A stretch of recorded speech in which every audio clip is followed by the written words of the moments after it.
Good morning, everyone. Welcome along to the Blood Red Morning Bulletin on the Blood Red channel with myself, Patrick Smith, and I'm joined today by Andrew Beasley. We've got a couple of talking points. One rather interesting one concerning a former Liverpool player and one with hopefully a potential future Liverpool player.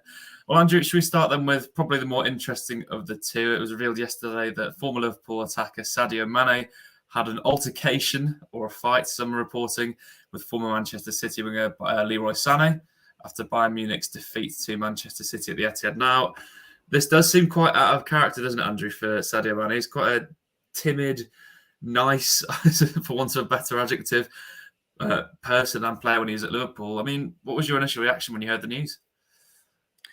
Yeah, like you say, it's such a strange one, really. I mean, I never thought I'd see a linesman elbow a player, and we've had that this week. And then I didn't think I'd ever sort of see that sort of thing from Sadio Mane, really. I mean, when you think about all the fuss that was made, the sort of incident he had with Mohamed Salah a few years ago, I mean, that was just him looking a bit annoyed on the bench because Salah hadn't passed to him and that sort of thing. I mean, that's one thing, but to actually allegedly punch another player, any player, but a teammate, it does just seem hugely out of character. I mean, I think it's easy to see how he could be frustrated with how this season has gone for him.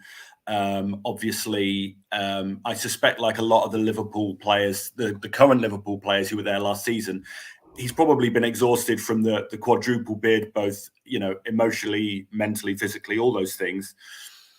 So he's then gone to a new club, tried to settle in there. Bayern haven't. I mean, their season's not been a disaster, obviously, but they've not been quite as dominant as they should have been. He's had an injury.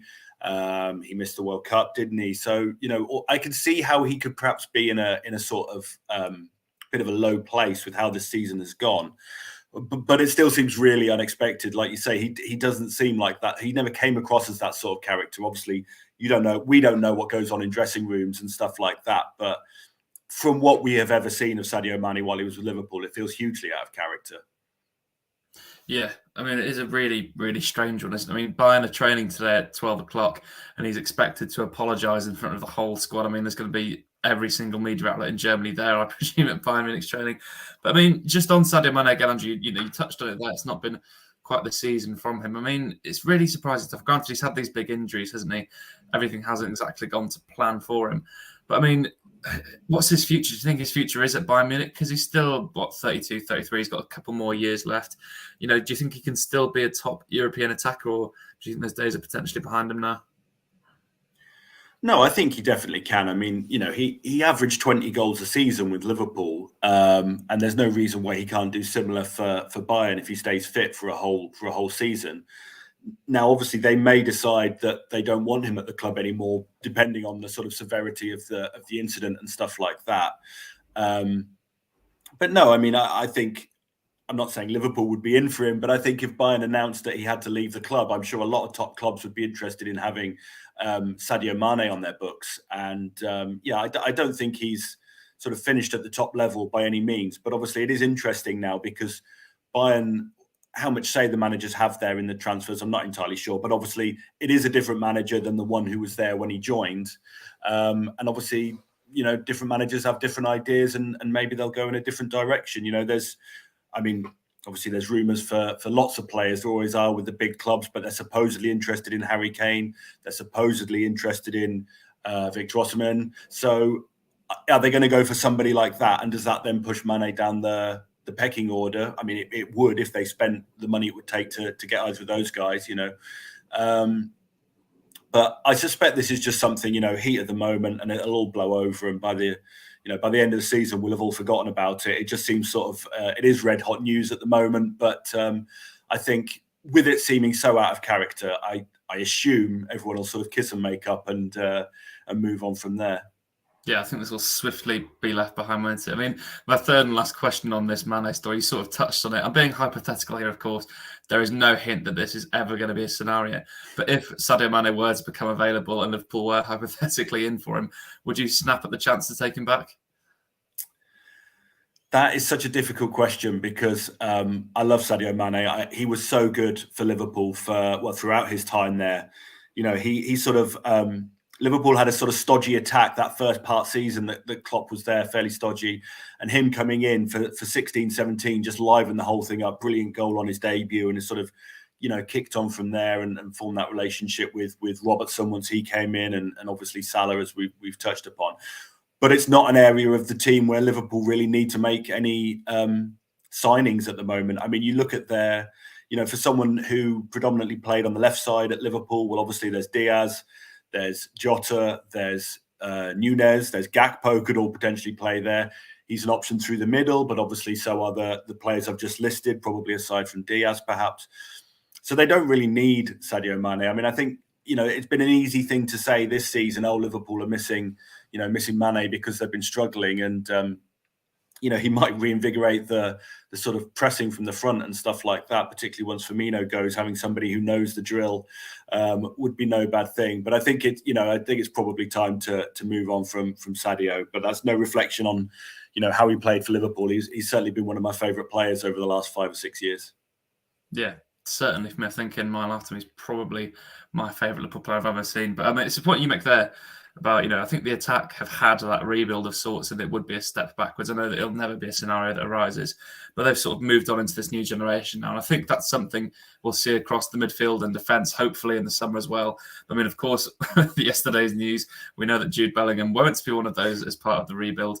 But let's talk then about another Bundesliga midfielder who could be part of that rebuild, Andrew.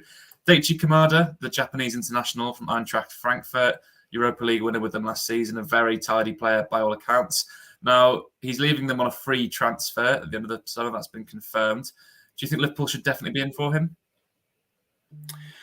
I mean, I think he should be up for consideration. But I mean, such as the situation with Liverpool's midfield, I think a lot of players should be up for consideration. But clearly they've, by all accounts, they've moved away from Bellingham because of the money involved. And certainly in one sense, that is understandable. The money they spend on him could... buy them 2 or 3 pretty good players. So it would be certainly understandable if they're scouring the free transfer market for somebody who can come in. You look at a player like Kamada, obviously, I think he's 26, so should be, broadly speaking, at the sort of peak of his career. And it's been much talked about that it's a bit of an age void in the sort of Liverpool midfield. They've got youngsters and they've got veterans, and they don't really have anybody in that sort of sweet spot in between of sort of mid to late 20s. So a player like that, would be potentially a good addition.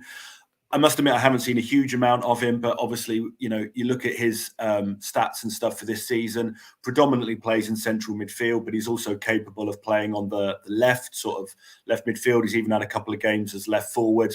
I mean, we've just said Liverpool don't need that particularly, but clearly having a versatile player coming in at sort of relatively low cost, aside from the wages, obviously, would be no bad thing. I mean, I think he often plays on sort of Frankfurt often play a 3-4-3. He's often on the sort of right of the midfield in the 4, sort of central right, if you know what I mean, sort of the middle 2 there. Whether Liverpool need a player specifically for that sort of role remains to be seen. But no, I mean, when you look at his numbers on FBref and stuff like this, I mean, he's pretty good for progressive carries, receiving progressive passes, making progressive passes. He's sort of difficult to judge because he plays a bit of midfield, bit of attacking midfield. So he sort of looks good on both when he's doing a little bit of everything. But I mean, as attacking midfielders go, he's way up the rankings for like tackles and interceptions and stuff like that. I had a quick look. He makes 0.7 final third possession regains per game, which is pretty good. And that's the sort of thing obviously Liverpool look for, counter press and things like that. So without knowing a huge amount about him, I can certainly see why he would be somebody they would be considering. It seems a plausible link, at least. Yeah, I mean, the numbers look really good in him, don't they? Sort of a double-ended question for you next. I know we've not seen loads of him and we may not know the exact answer to this, but where do you think he would fit into the Liverpool midfield? Or would you perhaps use him as an attacker? Would he be in a backup role? And then, where do you think his best position would be? Because it seems that he's got quite a similar skill set to a Harvey Elliott, a Fabio Carvalho. We've got a few of those players in that sort of 8/10 role, haven't we? I mean, would they look for another midfielder like Kamada, or should you be looking at, more box to box and a number 6 player? Well, as we've sort of alluded to, I mean, not to, Liverpool aren't a poor club really by any means, but not to use the phrase beggars can't be choosers, but they need to bring in several players clearly, and so if they can get one on a free, it's almost like, well, they probably should take him. I mean, I like both Elliott and Carvalho, but they're sort of for the future, and Liverpool need something to sort of a guy kind of for the here and now, and if they can add somebody like that. That would be no bad thing, I think, even if he probably takes some of the opportunities away from the likes of Elliott, because obviously if he is accustomed to playing sort of right midfield, central/right midfield, that is where Elliott obviously has tended to play. I mean, the thing with Elliott and Carvalho, as talented as they are, they're among the shortest players in the Premier League, and obviously there's nothing much they can do about that. But it's a bit of an issue if they're playing both of them at the same time, which I don't think would happen all that often. But that sort of thing, like Kamada's like 184 centimeters tall. Those guys are 170. So if he's adding a similar skill set and a bit more physicality to the midfield, which has tended to be overrun as we know this season at Liverpool, I think that would be no bad thing.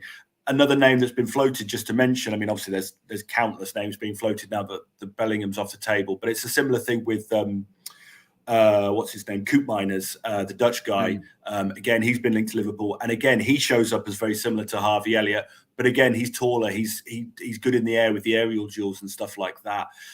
And it feels like Liverpool need a bit more of that physicality in there, as good as and as talented as the likes of Elliott and Carvalho are. So Kamada, Koopmeiners, somebody like that would be a good thing. I mean, in terms of best position as well, I mean, a lot will depend on what Liverpool are looking to do tactically. Excuse me, they've got a lot of players who might suit a 4-2-3-1 system. Bellingham is obviously used to playing in that. We know he's not coming, but clearly there was an intention to bring him aboard. So a lot may depend on if they're looking to make a sort of tactical switch. We've obviously seen against Arsenal last weekend, Trent Alexander-Arnold potentially playing as almost as a 6, even if he's starting as a right back. So there's just so many questions regarding who might come in the tactical picture that it's hard to say. But it's certainly going to be an interesting summer and start of next season. I think we can agree. Yeah, definitely. I think they're sort of adopting that 3-2-4-1 or 3-2-4-2 or whatever formation that we've seen City and Arsenal try this season. If Trent is moving into that role, maybe someone like Kamada could be really good playing in front of Trent because he can provide that cover. He's played in a wing back as such formation, which I think could help with that. If Trent's dropping inside, Kamada can pull out to the right. He looks pretty quick, good on the ball, tidy, big, strong player. I think he could definitely be converted into a box-to-box centre midfielder under Jurgen Klopp. So it's an interesting one, definitely. I think it's one that we may well see because I think there will be a few free transfers. I mean, there's Evan and Dicker as well, the centre-half from Frankfurt. Mm-hmm. Maybe they could get a double swoop on a free transfer from them. You never know how it will pan out. But Andrew, we'll leave it there. Thank you very much for joining me this morning. And thanks as well to all of you for watching along with us on Facebook, YouTube and Twitter. Be sure to keep subscribed to the Blood Red YouTube channel so you don't miss any of our daily content.